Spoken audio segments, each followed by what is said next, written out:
1873 BA പഠിക്കുന്ന കാലത്ത് തന്നെ മഹേന്ദ്രനാഥൻ ശ്രീ കേശവചന്ദ്രസേനൻ്റെ ഒരു സോദരിയായ ശ്രീമതി നികുഞ്ചാദേവിയെ വിവാഹം ചെയ്തു. പിൽക്കാലത്ത് നികുഞ്ചാദേവിയും ഗുരുദേവൻ്റെയും മാതൃദേവിയുടെയും സ്നേഹാനുഗ്രഹങ്ങൾ നേടി ധന്യയായി. പല കാരണങ്ങൾ കൊണ്ടും പഠിത്തം പൂർത്തീകരിക്കുന്നതിന് മുമ്പ് തന്നെ മഹേന്ദ്രന് ജോലി സ്വീകരിക്കേണ്ടതായി വന്നു. ആദ്യം ജോലി നോക്കിയത് ഒരു ബ്രിട്ടീഷ് കമ്പനി ആഫീസിലാണ്. അതിനുശേഷവും അദ്ദേഹം അധ്യാപന വൃത്തി സ്വീകരിച്ചു. അതായിരുന്നു അദ്ദേഹത്തിൻ്റെ സ്വഭാവത്തിന് അനുരൂപമായ കർമ്മം. ഏതാനും നാൾ യശോഹര ജില്ലയിലെ നരയിൽ ഹൈസ്കൂളിൻ്റെ ഹെഡ് മാസ്റ്ററായി ജോലി നോക്കിയ ശേഷം അദ്ദേഹം കൽക്കത്തയ്ക്ക് മടങ്ങിപ്പോന്നു. അവിടെ city school, Ripon collegiate school, metropolitan school, അതിൻ്റെ ശ്യാംബസാറിലെ ശാഖാ സ്കൂൾ, ആര്യൻ ഓറിയൻ്റൽ സെമിനാരി, മോഡൽ എന്നിങ്ങനെ അനേകം സ്കൂളുകളിൽ ഹെഡ് മാസ്റ്ററായി മഹേന്ദ്രൻ ജോലി നോക്കിയിട്ടുണ്ട്. ഇതിനും പുറമെ സിറ്റി കോളേജിലും റിപ്പൺ കോളേജിലും മെട്രോപൊളിറ്റൻ കോളേജിലും ഇംഗ്ലീഷ് സാഹിത്യം, ചരിത്രം, അർദ്ധനീതി, മനഃശാസ്ത്രം എന്നീ വിഷയങ്ങളിൽ പ്രൊഫസറായി ജോലി നോക്കുകയും ചെയ്തിരുന്നു. പലപ്പോഴും ഒരേ സമയത്ത് 3 സ്കൂളുകളുടെ ഹെഡ് മാസ്റ്ററായിട്ടും ഓരോ മണിക്കൂർ വീതം ജോലി ചെയ്തിട്ടുണ്ട്. മഹേന്ദ്രനാഥൻ്റെ അധ്യാപന സാമർഥ്യവും അപൂർവവും അസാധാരണവുമായിരുന്നു. അദ്ദേഹം വിദ്യാർത്ഥികളുടെ ചിന്താതലത്തിലേക്ക് ഇറങ്ങിച്ചെല്ലും. എന്നിട്ട് മെല്ലെ മെല്ലെ പ്രീതിയോടെ അവരുടെ ഉള്ളിൽ ജ്ഞാനപ്രകാശം പ്രവേശിപ്പിക്കും. സ്വജീവിതത്തിലെ അവസാനത്തെ 25 വർഷത്തിലേറെക്കാലം മാസ്റ്റർ പ്രസിദ്ധമായ മോർട്ടൺ ഇൻസ്റ്റിറ്റ്യൂട്ടിൻ്റെ അധ്യക്ഷനും ഉടമസ്ഥനുമായിരുന്നു. വിദ്യാർത്ഥികളും അധ്യാപകരും അദ്ദേഹത്തെ റെക്ടർ മഹാശയൻ എന്നാണ് വിളിച്ചിരുന്നത്. കൽക്കത്ത സർവകലാശാല വിദ്യാഭ്യാസം മാതൃഭാഷയിൽ കൂടെ വേണം നടത്താനെന്ന് ആലോചിക്കുന്നതിന് മുമ്പ് തന്നെ മാസ്റ്റർ അത് തൻ്റെ സ്കൂളിൽ നടപ്പാക്കിയിരുന്നു. മാസ്റ്റർ ഉദ്യോഗ ജീവിതം ആരംഭിച്ച് ഏകദേശം 10 വർഷം കഴിഞ്ഞപ്പോഴേക്കും അമ്മയില്ലാത്തൊരു വലിയ കുടുംബത്തിൽ വരാവുന്ന കുഴപ്പങ്ങളൊക്കെ ഈ കുടുംബത്തിനും വന്നു ചേർന്നു. കുടുംബകലഹം ഗുപ്ത കുടുംബത്തെ ഉലച്ചു. ശാന്ത സ്വഭാവനായ മാസ്റ്റർ കുടുംബകലഹം കൊണ്ട് പൊറുതിമുട്ടി ജീവിതത്തോട് തന്നെ വിരക്തനായി. ജീവിതം ഉപേക്ഷിക്കാൻ പോലും അദ്ദേഹം ഗൗരവമായി ആലോചന തുടങ്ങി. ഒരു നാൾ സഹനസീമയുടെ അതിരും കവിഞ്ഞു. ഇനി അമാന്തിക്കാൻ വയ്യ, കടശിക്കൈ തന്നെ പ്രയോഗിക്കാൻ തീർച്ചയാക്കി. അന്നൊരു ശനിയാഴ്ച ദിവസമായിരുന്നു. രാത്രി 10 മണി കഴിഞ്ഞു. മാസ്റ്റർ വീട് വിട്ട് പുറത്തിറങ്ങി. നികുഞ്ചാദേവിക്ക് കാര്യം അത്ര പന്തിയല്ല എന്ന് മനസ്സിലായി. ഭർത്താവിനെ ഒറ്റയ്ക്ക് പോകാൻ അനുവദിക്കാതെ അവരും കൂടെ ഇറങ്ങിത്തിരിച്ചു. മറ്റാരും അറിയാതെ ഇരുവരും പെരുവഴിയിലെത്തി. ഒരു കുതിരവണ്ടി പിടിച്ച് ശ്യാമബസാറിലെത്തിയപ്പോൾ ഡോക്ടർ കാളിയുടെ വീടിന് സമീപത്ത് വെച്ച് വണ്ടിയുടെ ഒരു ചക്രം ഒടിഞ്ഞുപോയി. അടുത്തുള്ള ഒരു സ്നേഹിതൻ്റെ വീട്ടിൽ ഗത്യന്തരമില്ലാതെ അവർ ചെന്ന് കയറി. ഈ അസമയത്ത് ഇതെന്തൊരു ശല്യമെന്ന് തോന്നി സ്നേഹിതന്. അത് മനസ്സിലായ മഹേന്ദ്രൻ ഭാര്യയെ അവിടെ ആക്കിയിട്ട് അടുത്തുള്ള ഒരു ലായത്തിൽ പോയി ഒരു വണ്ടിക്കാരനെ വിളിച്ചുണർത്തി കൂടുതൽ കൂലി കൊടുത്ത് ഒരു വണ്ടി വിളിച്ചുകൊണ്ട് വന്നു. നേരം പാതിര. ആ കൊടും രാവിൽ മാസ്റ്റർ വരാഹനഗരത്തിൽ ഉടപ്പിറന്നവൾ പാർക്കുന്നിടത്ത് ചേർന്നു. സിയാലൻ ശ്രീരാമകൃഷ്ണൻ്റെ വൈദ്യനായ ഈശാനജനക വിരാജനാണ്. ടോൾസ്റ്റോയിയുടെ ഗൃഹത്യാഗവും മഹേന്ദ്രൻ്റെ ഗൃഹത്യാഗവും തമ്മിൽ ചില സാദൃശ്യങ്ങളില്ലേ? മാസ്റ്റർ പലതവണ ആവേശപൂർവ്വം ടോൾസ്റ്റോയുടെ ഗൃഹത്യാഗ കഥ ഭക്തന്മാരെ വായിച്ച് കേൾപ്പിച്ചിട്ടുണ്ട്.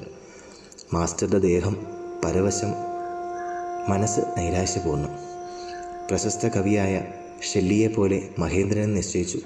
ലോകജീവിതം വെറും നിരർഥകമെന്ന്. മനസ്സിലെ കൊടുങ്കാറ്റുമായി മാസ്റ്റർ പിറ്റേന്ന് ഞായറാഴ്ച ഓരോരോ തോട്ടങ്ങളിൽ അലഞ്ഞു നടന്നു. കൂടെ ഭാഗിനേയൻ സിദ്ധേശ്വരനുമുണ്ട്.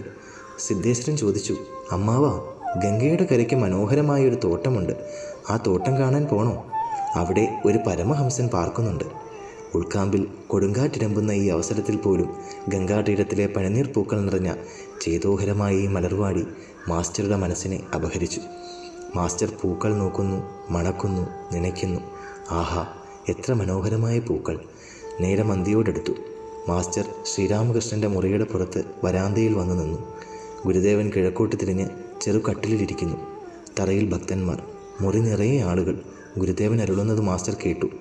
എപ്പോൾ ഹരിനാമമോ രാമനാമമോ ഒരിക്കൽ കേട്ടാൽ രോമാഞ്ചമുണ്ടാകുന്നു, ആനന്ദബാഷ്പം ഒഴുകുന്നു, അപ്പോൾ പിന്നെ സന്ധ്യാദി കർമ്മങ്ങൾ ചെയ്യേണ്ടതില്ല എന്ന് നിശ്ചയമായി അറിഞ്ഞുകൊള്ളുക. വചനാമൃതം പാനം ചെയ്ത് ഭക്തന്മാർ ആനന്ദമത്തർ. അവർ ലോകം മറന്നു. എന്ത്? ശുഗദേവൻ ഗംഗാതീരത്തിൽ ഭാഗവതം ഉപദേശിക്കുകയോ?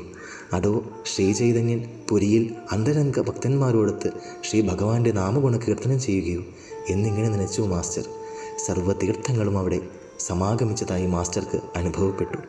എന്തൊരു സുന്ദര സ്ഥാനം, എത്ര നല്ല മനുഷ്യർ, എന്തൊരു മോഹന മൊഴികൾ. ഇവിടെ നിന്ന് അനങ്ങാനേ തോന്നുന്നില്ല.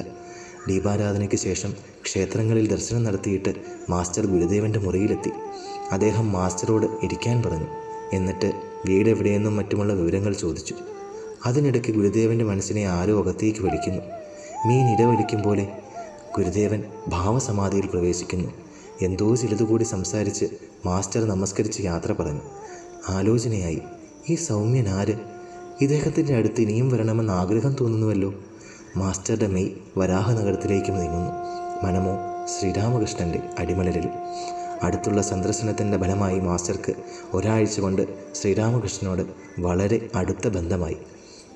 തൻ്റെ സ്വന്തം ആളെ കണ്ടതുപോലെ തോന്നി മാസ്റ്റർക്ക്.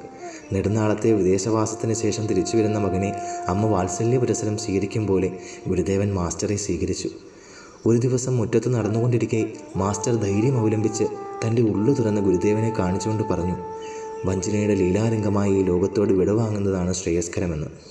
അന്തര്യാമിയായ ഗുരുദേവൻ നേരത്തെ തന്നെ മാസ്റ്ററുടെ മനോഗതി അറിഞ്ഞിരുന്നു.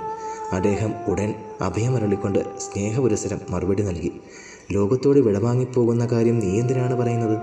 നിനക്ക് ഗുരുലാഭം ഉണ്ടായിട്ടുണ്ടല്ലോ. സങ്കല്പിക്കാനോ ചിന്തിക്കാനോ സ്വപ്നം കാണാനോ പോലും വയ്യാത്ത വിഷമപ്രശ്നങ്ങൾ കൂടി ആ ഐന്ദ്രചാരികൻ്റെ കരുണ കൊണ്ട് ഞൊടിയിടയിൽ പറക്കും. ശ്രീരാമകൃഷ്ണൻ്റെ ഈ അഭയവാണികൾക്ക് മാസ്റ്ററിൽ വിശ്വാസം ജനിച്ചു. മനസ്സിലെ കാർമുകിൽ മാറി മറഞ്ഞു. ജീവിതാശ വീണ്ടു കിട്ടി. തൻ്റെ ജീവിതത്തിലെ ഏറ്റവും ഇരുണ്ട ഈ ഘട്ടത്തെ അനുസ്മരിച്ചുകൊണ്ട് പിൽക്കാലത്ത് മാസ്റ്റർ വിപദ്ഗ്രസ്തരായ ഭക്തന്മാർക്ക് ആശ്വാസവും പ്രത്യാശയും നൽകിക്കൊണ്ട് പറയുമായിരുന്നു, നോക്കൂ, ആത്മഹത്യാ സങ്കല്പമെവിടെ, ഭഗവത് ലാഭമെവിടെ? അതിനാൽ വിപത്ത് മനുഷ്യൻ്റെ മിത്രമാണ്. ഭഗവാൻ സർവമംഗളമേനും. മഹേന്ദ്രൻ ഇക്കാലത്ത് ഈശ്വരചന്ദ്ര വിദ്യാസാഗറിൻ്റെ ശ്യാമബസാറിലുള്ള മെട്രോപൊളിറ്റൻ സ്കൂളിൻ്റെ ഹെഡ് മാസ്റ്ററായിരുന്നു. തുടർന്ന് 4 സംവത്സരം ഇവിടെ തന്നെയായിരുന്നു ജോലി. 1886 ശ്രീരാമകൃഷ്ണൻ കഠിന രോഗം ബാധിച്ച് കിടപ്പിലായപ്പോൾ മാസ്റ്റർക്ക് ഗുരുദേവൻ്റെ ശുശ്രൂഷയ്ക്കായി അടിക്കടി കാശീപുരത്തിൽ പോകേണ്ടതായി വന്നു. തന്മൂലം അക്കൊല്ലം സ്കൂളിലെ പരീക്ഷാഫലം പൂർവ്വവർഷങ്ങളെ അപേക്ഷിച്ച് മോശമായി.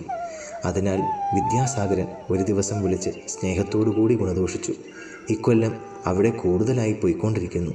അതുകൊണ്ട് സ്കൂളിലെ പരീക്ഷാഫലം അത്ര നന്നായില്ല. താൻ പിതൃതുല്യം ആദരിക്കുന്ന ആളാണ് വിദ്യാസാഗരൻ എന്നുവരികിലും അദ്ദേഹം സ്വഗുരുവിനെക്കുറിച്ച് നടത്തിയ അല്പമായ ഈ ആരോപണം പോലും മാസ്റ്റർക്ക് സഹിക്കാൻ കഴിഞ്ഞില്ല. അദ്ദേഹം സ്കൂളിലെ ജോലി രാജിവെച്ചു. അത് കേട്ട് ഗുരുദേവൻ, നീ ചെയ്തത് നന്നായി എന്ന് മാസ്റ്ററെ അനുമോദിച്ചു. 2 ആഴ്ചയ്ക്കുള്ളിൽ ദാരിദ്ര്യം ദുസ്സഹമായി. ഒരു ദിവസം പട്ടിണി കൊണ്ട് പൊറുതിമുട്ടി. കുട്ടികളോടൊപ്പം പട്ടിണി കൊണ്ട് പൊരിയുന്ന പെൺപുലിയെപ്പോലെ മാസ്റ്റർ വീടിൻ്റെ 2ാം നിലയിലെ നീണ്ട വരാന്തയിൽ 3 മണിക്കൂർ നേരമായി അങ്ങോട്ടും ഇങ്ങോട്ടും നടക്കുന്നു. ചിന്തിക്കുന്നു, കുഞ്ഞുങ്ങൾക്ക് എന്തു തിന്നാൻ കൊടുക്കും? അപ്പോൾ കേൾക്കാം താഴെ വഴിയിൽ നിന്നൊരു വിളി, മഹേന്ദ്രബാബു ഉണ്ടോ അകത്ത്? ഒരാൾ ഒരു ഇരട്ട കുതിരവണ്ടിയും കൊണ്ട് ഒരെഴുത്തുമായി വന്നിരിക്കുന്നു. താഴെ ഇറങ്ങിച്ചെന്ന് എഴുത്തും മേടിച്ച് വായിച്ചു. റിപ്പൺ കോളേജിൽ അധ്യാപകനാകാൻ നിർബന്ധപൂർവ്വം അപേക്ഷിച്ചുകൊണ്ട് സുരേന്ദ്രനാഥ് ബാനർജി അയച്ചിരിക്കുന്ന എഴുത്ത്. മാസ്റ്റർ വണ്ടിയിൽ കയറി അപ്പോൾ തന്നെ പോയി. ഇങ്ങനെ ആന്തര പ്രേരണയനുസരിച്ച് 4-5 തവണ മാസ്റ്റർ ജോലി വേണ്ടെന്ന് വെച്ചിട്ടുണ്ട്. എന്നിട്ട് ചിലപ്പോൾ കാമാർ പുക്കൂരിന് പോകും, ചിലപ്പോൾ കാശിക്ക്, അല്ലെങ്കിൽ പുരിയിലേക്ക്. ഇങ്ങനെ ഓരോരോ സ്ഥലങ്ങളിൽ തീർത്ഥാടനം നടത്തും. ജോലി കളഞ്ഞിട്ട് വിഷമിക്കാറുമുണ്ട്. ശ്രീരാമകൃഷ്ണദേവൻ്റെ ദർശനവും കൃപയും കൊണ്ട് മഹേന്ദ്രന് ഒരു നവജന്മം ലഭിച്ചു. ഗുരുകൃപയ അന്തരംഗ ശിഷ്യന്മാരിലെന്ന പോലെ മഹേന്ദ്രനിലും ആദ്യം ഫലം കണ്ടു. പിന്നെയാണ് പൂവുണ്ടായത്. ശ്രീരാമകൃഷ്ണദേവൻ ഭഗവത് അവതാരം. അദ്ദേഹത്തിൻ്റെ പാർഷദന്മാർ പലരും പൂർവ്വ അവതാര പുരുഷന്മാരുടെ പാർഷദന്മാരായിരുന്നു. അതിനാൽ ആ പാർഷദന്മാർ നിത്യസിദ്ധന്മാരാകുന്നു. ഈ നിലയിൽ നിന്ന് നോക്കിയാൽ പാർഷദന്മാർക്ക് സാധനയല്ല പ്രമുഖം, കൃപയാണ്. ശ്രീരാമകൃഷ്ണൻ്റെ കൃപാതിരേകത്താൽ ഇതര പാർഷദന്മാരെ പോലെ മാസ്റ്ററും ആത്മദ്രഷ്ടാവാണ്. സാകാര നികാരങ്ങളുടെ പരമസാക്ഷാത്കാരത്തിന് അധികാരി.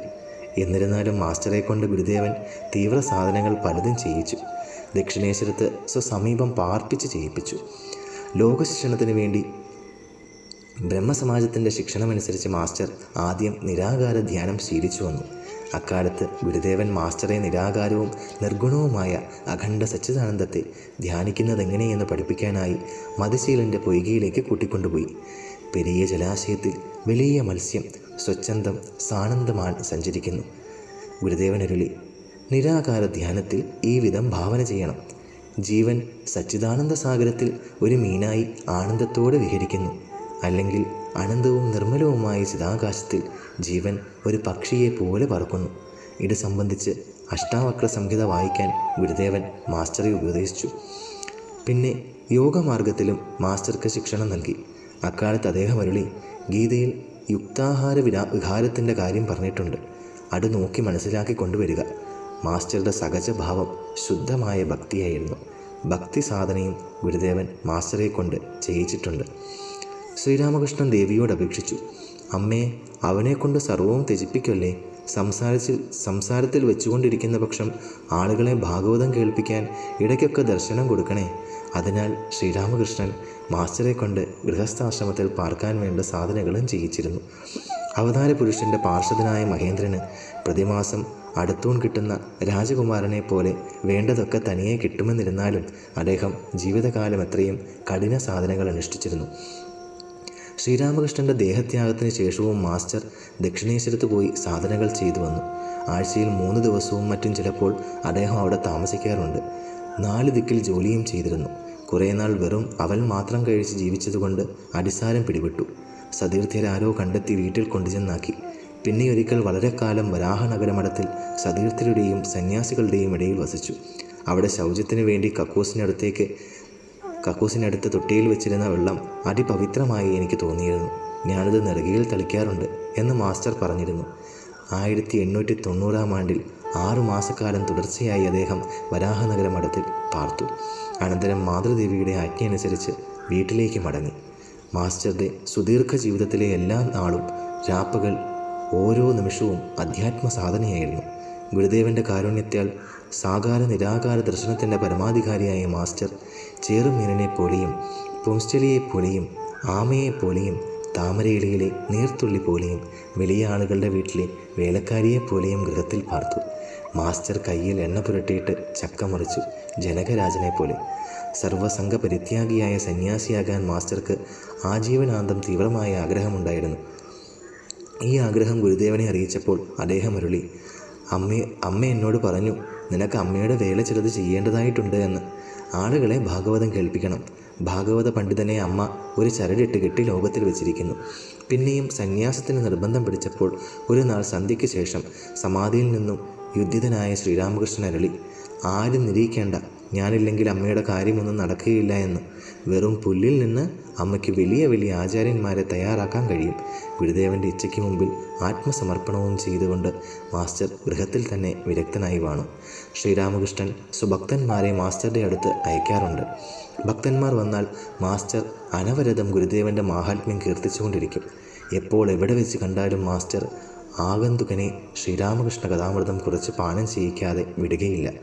ലോകജീവിതത്തിലെ ആപത് ഘട്ടങ്ങളിൽ അവിവാഹിതരായ യുവാക്കന്മാർ അടുത്തെത്തിയാൽ മാസ്റ്റർ പറയും, ഇതുകൊണ്ടാണ് സംസാരം കത്തിക്കാളുന്ന തീയാണ്, ഇതിനകത്തുപെട്ടാൽ വെന്തു വെണ്ണീറാകുമെന്ന് ഗുരുദേവൻ പറയാറുള്ളത്. മാസ്റ്റർക്ക് ഏർപ്പെട്ട ദുരിതങ്ങളെ ചൂണ്ടിക്കാണിച്ചുകൊണ്ട് ശ്രീരാമകൃഷ്ണദേവൻ നരേന്ദ്രൻ മുതലായ യുവാക്കന്മാരോട് കരുതിയിരുന്നു കൊള്ളാൻ ഉപദേശിക്കാറുണ്ട്. പിൽക്കാലത്ത് ആപത്ത് വരുമ്പോൾ മാസ്റ്റർ ചെറുപ്പക്കാരോട് പറയും, എനിക്ക് ഈ വിപത്ത് വന്നത് നിങ്ങൾക്കൊരു പാഠത്തിന് വേണ്ടിയാണ്. ലോകശിക്ഷണം നടത്തുന്നതിന് മാസ്റ്റർക്ക് ഗുരുദേവൻ വില്ല കൊടുത്തിരുന്നു. ഈ ശക്തിയുടെ പ്രഭാവത്താൽ മാസ്റ്റർ സുദീർഘമായ 50 സംവത്സരക്കാലം രാപ്പകൽ ഭക്തന്മാരുടെ അകക്കാമ്പിന് ശാന്തിയും സംതൃപ്തിയും വിതരണം ചെയ്തു പോന്നു. അകൃതോദ്വാഹരായ യുവാക്കന്മാരെ സർവദാ ത്യാഗവ്രതത്തിൻ്റെ മഹിമ കൊണ്ട് ഉത്തേജിപ്പിച്ചിരുന്നു. മാസ്റ്ററുടെ ഹൃദയാന്തർഭാഗത്ത് സന്യാസദീപ്തി ഉജ്ജ്വലമായി പ്രകാശിച്ചിരുന്നു എന്ന് സ്പഷ്ടമായി പ്രസ്താവിച്ചു കൊള്ളട്ടെ. ഒരിക്കൽ ബേലൂർ മഠത്തിൽ വെച്ച് വിജ്ഞാനാനന്ദ സ്വാമികൾ മാസ്റ്ററോട് പറയുകയുമുണ്ടായി, മഠത്തിലെ ആളുകളിൽ 90% പേരും സന്യസിച്ചത് കഥാമൃതം വായിച്ചിട്ടോ അങ്ങുമായി ഇടപഴകിയിട്ടോ ആണെന്ന് ഞാൻ അന്വേഷിച്ചറിഞ്ഞിരുന്നു.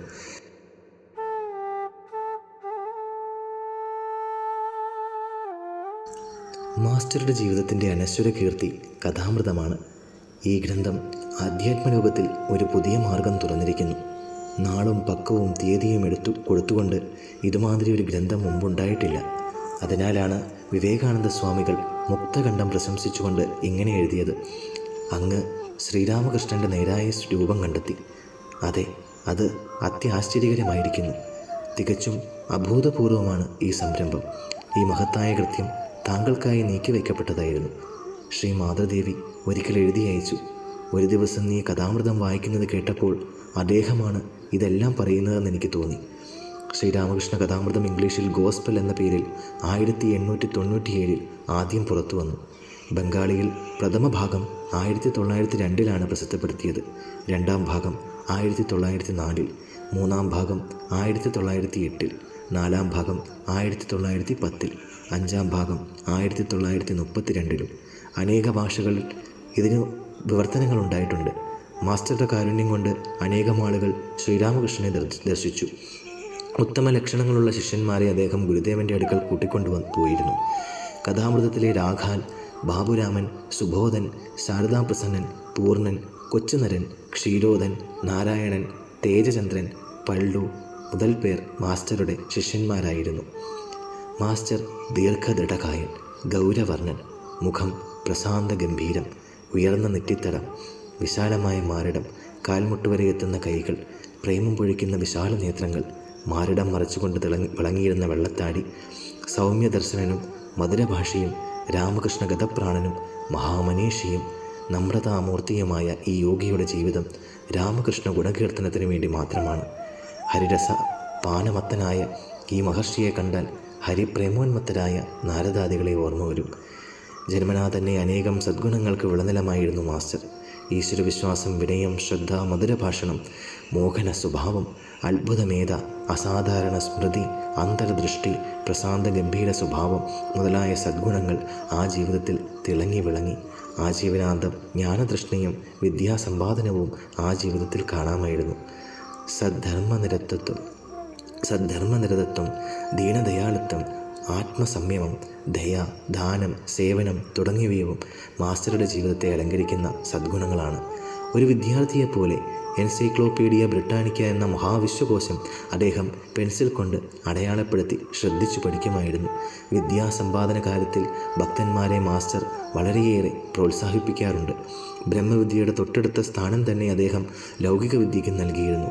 രാമകൃഷ്ണ പ്രസ്ഥാനം സുപ്രതിഷ്ഠിതവും സുപരിചിതവുമാകുന്നതിന് മുമ്പ് തന്നെ കഥാമൃതം പ്രസാദനം ചെയ്തത് മാസ്റ്ററുടെ സദ്ധർമ്മനിരതയെയും നിർഭയതയുമാണ് പ്രകടമാക്കുന്നത്. കാലത്തിനോ ദേശത്തിനോ മാസ്റ്ററുടെ അത്ഭുതകരമായ സ്മൃതിശക്തിക്കും കൽപ്പനാശക്തിക്കും യാതൊരു ക്ഷതമോ വരുത്താൻ കഴിഞ്ഞില്ല. അരനൂറ്റാണ്ടിന് ശേഷവും ശ്രീരാമകൃഷ്ണൻ്റെ ലീലാദൃശ്യങ്ങൾ അദ്ദേഹത്തിന് സർവദാ പ്രത്യക്ഷമായി കാണാൻ കഴിഞ്ഞിരുന്നു. ദൃശ്യങ്ങൾ വർണ്ണിക്കാനുള്ള പാടവവും അനന്യസാധാരണമായിരുന്നു. മാസ്റ്ററുടെ വർണ്ണനയ്ക്ക് വിഷയമായ രംഗങ്ങളും ദൃശ്യങ്ങളും വ്യക്തികളും വായനക്കാരന് കൺമുന്നിൽ കാണാൻ കഴിയും. ഒരാളുടെ മുഖം കണ്ടാൽ, സംഭാഷണം കുറച്ച് കേട്ടാൽ, അയാൾ ഏതെങ്കിലും ഒരു കാര്യം ചെയ്യുന്നത് കണ്ടാൽ, പാട്ട് മൂളുന്നത് കേട്ടാൽ ആളുടെ സ്വഭാവം മനസ്സിലാക്കാൻ മാസ്റ്റർക്ക് സാധിച്ചിരുന്നു. അങ്ങനെ മനസ്സിലാക്കി ശ്രോതാവ് അർഹനാണെന്ന് കണ്ടാൽ മാസ്റ്റർ അയാളുടെ മനോമണ്ഡലത്തിലേക്ക് ഇറങ്ങിച്ചെന്ന് അതിനെ പിടിച്ച് മെല്ലെ മെല്ലെ പരമപദത്തിലെത്തിക്കും. ഈശ്വര ദർശനമാണ് മനുഷ്യജീവിതത്തിൻ്റെ പരമാദർശമെന്ന ബോധം ശ്രോതാവിൻ്റെ മനസ്സിൽ മായാതെ പതിക്കും. ശ്രോതാവിൻ്റെ മനസ്സ് വേറെ വല്ല വഴിക്കും തിരിഞ്ഞാൽ ഏതെങ്കിലും തരത്തിൽ ഈശ്വര മഹിമ അവതരിപ്പിച്ച് ആ മനസ്സിനെ തദീയ പാദത്തിലേക്ക് ഉയർത്തിക്കൊണ്ടുപോകും. മാസ്റ്ററുടെ ഉള്ളിൽ ബ്രഹ്മസ്വരൂപിയായ ശ്രീരാമകൃഷ്ണൻ സജീവനായി വാണിരുന്നു. ശ്രീരാമകൃഷ്ണനെ ചിന്തിച്ചും ധ്യാനിച്ചും മാസ്റ്റർ ഈ മാനവ ശരീരത്തിലിരുന്നു കൊണ്ട് തന്നെ സാലോക്യ സാമീപ്യ സാരൂപ്യ മുക്തികൾ അനുഭവിച്ചു പോന്നു. അദ്ദേഹത്തിൻ്റെ സന്നിധിയിൽ ഭക്തന്മാരുടെ മനസ്സിൽ നിന്നും അശാന്തിയും കാമാദികളും സ്വയം വിട്ടൊഴിഞ്ഞു പോയിരുന്നു. സ്വല്പസമയം കൊണ്ട് ലൗകിക കാര്യങ്ങൾ തന്നെ വിസ്മരിക്കപ്പെട്ടു പോകും. പ്രശാന്തിയും ആനന്ദവും മനസ്സിൽ നിറയും. ഗുരുദേവനാണ് തൻ്റെ കണ്ടത്തിൽ വസിച്ചുകൊണ്ട് സംസാരിക്കുന്നത്. താനൊരു യന്ത്രം മാത്രമാണ് എന്ന് മാസ്റ്റർ പറയാറുണ്ട്.